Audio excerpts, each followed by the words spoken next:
It's pretty versatile software. Okay, now we got the spring back in there so we can do some work. Let's get this out of the way.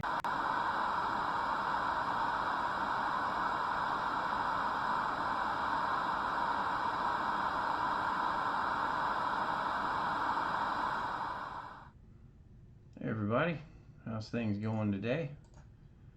Hope you're well. So today we're going to talk about magnetic motor starters. Okay, we'll try and do a little humor in this one too. I mean, you know, some of this stuff is kind of hard to be funny about, but anyway, so let's get into it here. So a motor starter is basically going to be a contactor and an overload. If we didn't have an overload, it'd just be a contactor. So these two components placed together like so give us a motor starter. Yeah, something like that. We'll get that straight in a minute. Don't worry about that. So let's go over some general info about the motor starter. So first of all, first thing I think you need to worry about is the coil voltage. So with this one, we have 240 volt AC. We can tell that 50-60 hertz. That's how we know. It's pretty obvious. You know, you could have 120 volt coil. You could have 24 volt AC. You have 24 volt DC, which is fairly common in most cabinets. Most of the ones I've seen are 24 volt DC, a little easier to work with. But pay attention to this, fellers. This right here will let the magic smoke out, and you don't want to do that. It makes everybody upset. Makes for a long day. So anyhow, so we got our coil connections up here at the top. Bang, bang, just like so. And then we got our line 1, line 2, line 3, and auxiliary connections here. So let's just flip her over here and take another look. Alright, so on the top, L1, L2, L3, and then our auxiliary contacts. Going out the bottom, we got T1, T2, T3. This would go out to the overload. So just remember here, fellers, the connection goes straight through. So when you put voltage on the coil, it engages, that solenoid action happens. This guy pulls in, let's use that, pulls in, and then we have contact across. Okay, just try and visualize that. Inside there's a contact. When the coil turns on, we pull in. Just like so. Just like that. Okay. So I'll tell you what, let's take this thing apart a little bit and we'll take a peek inside. We'll take a look at that coil. So just give me just a second here. Hang on. You come here. Get out of there. What do you think? Just help me understand. Come on. Get out. Get out of there.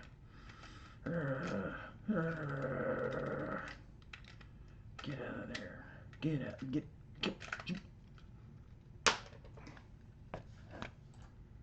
And we're back. So this part comes off. There's a spring inside. Here's the top half. Let's pull the spring out of the way. And so with this brand of contactor motor starter, Ceres Industrial, we can actually change the coil out to a different voltage, which is pretty slick, I'd say. Especially if the coil goes bad. You can change it out, or if you need to change the voltage, no problem. Pretty easy to do. Doesn't even really require a hammer. Now, one thing I was wondering about this is the contacts, are the contacts serviceable? I don't believe they are. I'm not going to try and take this apart. I'm pretty sure I'll break it trying to get in there to the contacts. So sometimes your contacts are serviceable, sometimes they're not. But now that we got everything apart, we can see this just a little bit better. Again, L1, L2, L3. So L1, when this engages, it's going to go across down here to T1, L1 to T1. Then L2, T2. Oh wow, y'all hear that? Cat fight. L3 to T3. Over here on the side, we've got our auxiliary contacts.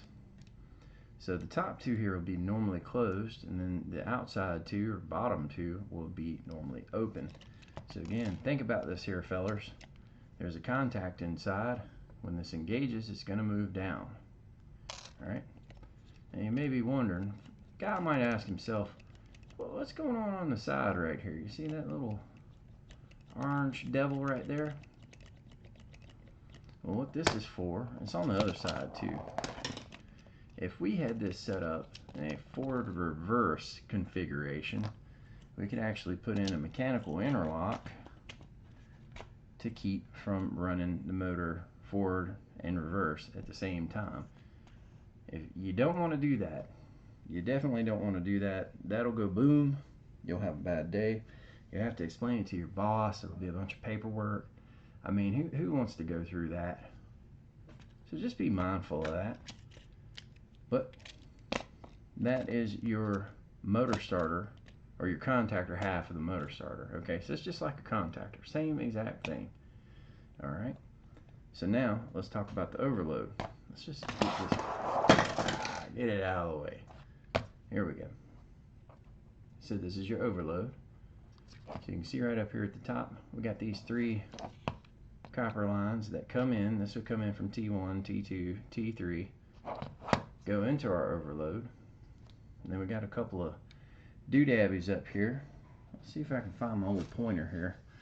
Let's use this one for once. We'll use Yoda to help us out. So right here, yeah, right there, we've got our amperage adjustment. So this bad boy can run from 10 to 18 amps, and we can set this would be set initially. So you would set this to whatever your current you want for your overload trip. And this is something that's usually not going to be messed with. In fact, a lot of times it'll have a witness mark, meaning like a paint mark or something on here to let you know where it's supposed to be. So we'll talk about troubleshooting in a minute. But just remember, the way to fix a problem when an overload is tripping is not by turning this. This isn't your way out. This is going to make things worse, especially if you turn it up. And you know, if I turn this up to 18, then it's going to take 18 amps to trip the motor versus 12. That means things catch on fire, right? Okay. Next to it here, we got a test button. We have a trip indicator up here. Now I've been pushing this test button furiously, and I haven't been able to get it to trip. So I don't know if maybe there's something wrong with this. I'm not 100% sure. May need power on it. I'm not really sure. Let's see, I can press it like that and it just doesn't do anything. But anyhow, now this is the reset button.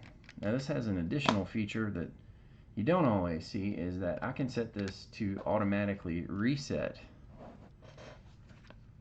or burn your machine down mode right here. So now if this trips, after it cools down, it will automatically reset. So we already talked about the top connections. This comes from T1, T2, T3, and inside these connections have a heater element. Okay, so it goes through a little heater element, and usually, I believe on this one, I haven't tried to take this apart, it doesn't look like it would come apart without bricking it, is there is a little bimetallic strip inside. So as it heats up, it's going to move. It's going to start moving, and eventually it's going to set off the trip mechanism inside. So whenever one of these go off, you have to wait for it to cool down before you can reset it. And it's like I've told people, typically what's going to happen is the machine or the overload trips, production calls maintenance. Maintenance gets the call, they get the guy or the girl, they grab their stuff, they get their toolbox, they go out to the machine, they start talking to people, maybe they don't find the machine. By the time they get there, this has cooled down enough to just reset. Now what we want to do, we don't want to come over and just reset and take off. We need to go find the motor. Where is the motor? What does it do? What is it hooked up to? What kind of load do we have on it? Is it on a pump? Is the pump out of oil? You know, what's going on here? Is it a conveyor? Is the conveyor locked up? There's usually going to be a reason why this trips. I have seen in the past though that the overload was actually bad. And I think that happens just from being used a lot. So the one that I saw that failed, I think I've only seen it once or twice. When the overload failed, it was on a vacuum pump. Oh wow, there it goes again. And then that vacuum pump had a tendency to draw oil or draw water in it from the parts that we were pulling vacuum on. That oil would get inside the pump would start pulling more load, and it would trip. And so you get a lot of nuisance trips. It would trip more than you would expect. That was the one that failed. What I found was that even if you reset the thing and the trip indicator turned off, that the mechanism inside did not reset the auxiliary contacts. So let's talk about those real quick. We got our auxiliary contacts here. We got normally closed on this side, normally open. So what that means is when this is in a good condition and not tripped, the normally closed is closed, normally open is open. When it trips, it flips, right? So normally closed opens up, normally open closes. Most of the time I've seen it, normally closed was what was wired into the control circuit. Usually you would tie all of these in together, run them to one relay. That relay would run into the safety circuit and shut her down. Okay, so again, these three connections, I told you they go through a heater, strip, and then it actually comes straight out through here, right? So that T1 will come out through here, T2, so on and so forth. The thing to remember here is that if an overload trips, this connection from here to here is not interrupted, okay? The control circuit shuts down. That opens up the coil voltage. The coil shuts down. The only time you may have a problem here is if maybe the contactor welds shut. So it can happen that contacts will weld themselves shut and will not open. So how do we fix that? Well, you better be thinking quick. Go turn the main power off. That's how you do it. So how do we test these? Well, with the contactor it's pretty simple. We can check resistance and continuity. Now, if this thing was running, it would be a little different. Sorry, I'm trying to pop it back together. There we go. We got her back together. I'm gonna just leave the cover off of it here for now. Actually, you know what? I left the spring out of it. Hold on a second. Come here. Get out of there.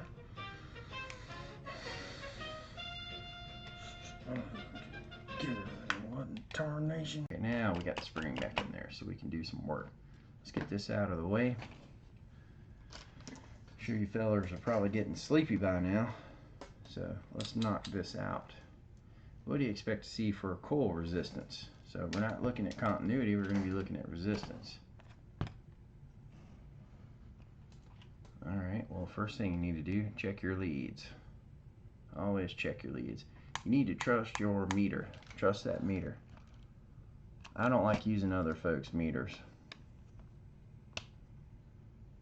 Okay, 632K ohms. I'm sorry, that's 632 ohms. What am I thinking? Let's get in here and get a better connection. There we go, 632 ohms. So one thing to keep in mind when you're testing something like this is if I put my leads on these screws right here, they may not be making the best connection into the circuit. So in this case, I'm just going to jam them down in here, and then I get my connection. Now also, when you're checking resistance, you don't want to put your fingers in there. Now in this case, it's not really making a big difference. Well, you can see a little difference. So I'm going to let off, see the difference. And what I tell people is if you're checking voltage, you're not going to put your fingers on the leads, are you? No. Yeah, look at my resistance. So I'm in parallel with this when I do that. So it could throw your readings off, just be careful. Anyway, so L1, T1. And see, I'm on the screws right now. Oh, there we go, I'm pushing it in hard enough. Alright, good. Let's go down here, let's put it on the beep beep mode. There we go, beep. Means she's good. You also need to learn how to use chopsticks. Learn how to use chopsticks and you can handle these meter leads like a champ. There we go, auxiliary contact, normally closed, and she's open. Normally open, let's get on that one. And and she's closed. So she checks good. She checks good. Something else about this one I just noticed is that we actually have coil connection on the bottom. So pretty versatile. Overload's pretty straightforward to check.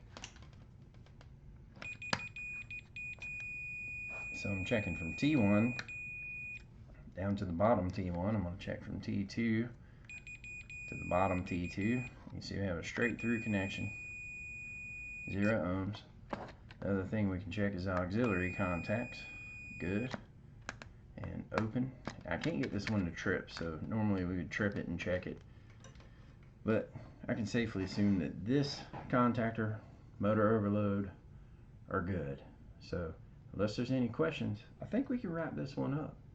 I appreciate everybody being here, and y'all have a good one. We'll see you next time.